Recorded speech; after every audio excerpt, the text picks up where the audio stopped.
જય શ્રી કૃષ્ણ મિત્રો, કેમ છો તમે બધા? આજનો આ એક ટીપા તેલમાંથી તૈયાર થતો નવો અને એકદમ જ હેલ્ધી નાસ્તો આજકાલની ગરમીમાં બનાવવા માટે એકદમ જ પરફેક્ટ છે.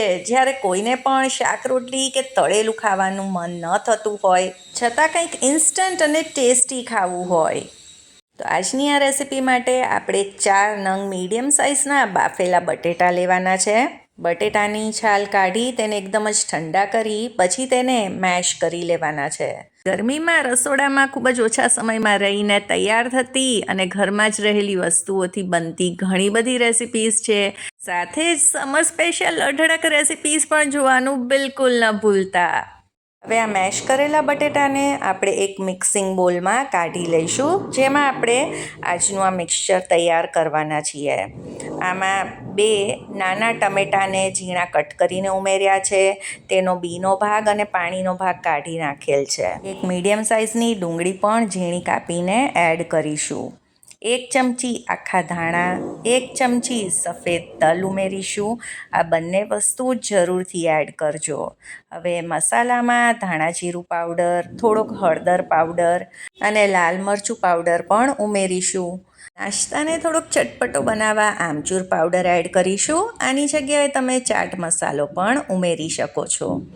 હવે સ્વાદ પ્રમાણે મીઠું ઉમેરી દઈએ અને 5 ચમચી જેટલો ગરમ મસાલો પણ. આ નાસ્તામાં લીલા ધાણાનો સ્વાદ સરસ આવે છે, એટલે આમાં મેં સારા એવા પ્રમાણમાં તે પણ ઉમેર્યા છે. આજના નાસ્તામાં બાઇન્ડિંગ માટે આપણે ઘઉંનો અને ચણાનો લોટ ઉપયોગમાં લેવાના છીએ. તો સૌથી પહેલાં આપણે આમાં ઘઉંનો લોટ એડ કરીશું અને બંનેનું પ્રમાણ એક સરખું જ રાખીશું. એટલે 3 ચમચી ઘઉંનો લોટ અને 3 ચમચી ચણાનો લોટ ઉમેર્યો છે. હવે તમને એમ થશે કે આમાં ઘઉંના લોટનો સ્વાદ આવશે, પણ બિલકુલ નહીં. આ નાસ્તો એકદમ જ ટેસ્ટી તૈયાર થશે. એક વખત આ રીતે જરૂરથી ટ્રાય કરજો. હવે આજની આ રેસિપીમાં આપણે આ લોટ ઉમેર્યો છે, તેનાથી આ તમે ભરપેટ ખાઈ શકો તેવો તૈયાર થાય છે. એટલે તમે આને રાતના જમવામાં પણ તૈયાર કરી શકો છો. તો હવે આપણે આ બધી જ વસ્તુને મિક્સ કરી લઈએ. હવે આજના નાસ્તામાં સરસ બાઇન્ડિંગ આવે તેના માટે આપણે આમાં થોડુંક પાણી ઉમેરવું પડશે. તો લગભગ 2 થી 3 ચમચી જેટલું પાણી આમાં અત્યારે એડ કરીશું. તો આપણે જે 3 ચમચા જેટલા લોટ ઉમેર્યા છે તેના ભાગનું જ પાણી આપણે ઉમેરવાનું છે.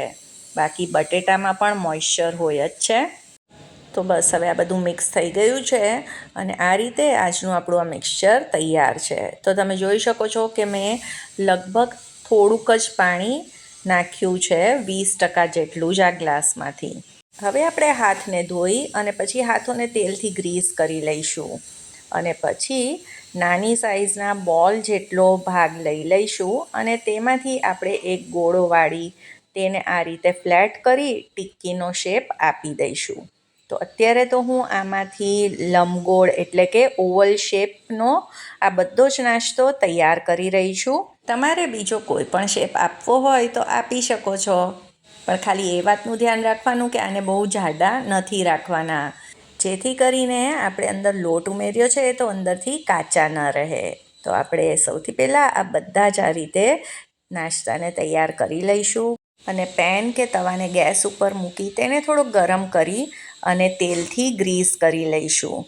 તો આ રીતે બ્રશની મદદથી તમે તેલ લગાવશો તો ખૂબ જ ઓછા તેલમાં આજનો આપણો નાસ્તો તૈયાર થઈ જશે. હવે મીડિયમ ટુ લો ફ્લેમ ઉપર આને એક બાજુથી સરસ રીતે કૂક થવા દઈશું અને પછી તેની સાઈડ ફેરવી બીજી બાજુથી પણ કૂક કરી લઈશું.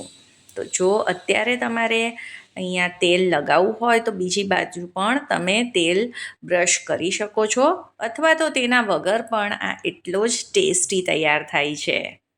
તો આજનો એકદમ જ ઇન્સ્ટન્ટ, ટેસ્ટી અને હેલ્ધી નવી જાતનો નાસ્તો તો તૈયાર છે. તો આને આપણે પ્લેટમાં કાઢી લઈએ અને આને તમે ટોમેટો કેચઅપ, ગ્રીન ચટણી ગમે તેની સાથે એન્જોય કરી શકો છો. આશા કરું છું આજની આ રેસિપી પસંદ આવી હશે, અને જો પસંદ આવી હોય તો તેને લાઈક અને શેર કરજો અને ચાર્મીસ ગુજરાતી રસોઈને સબસ્ક્રાઈબ કરવાનું બિલકુલ ના ભૂલતા. મળીએ ફરી નવી રેસિપી સાથે. જય શ્રી કૃષ્ણ.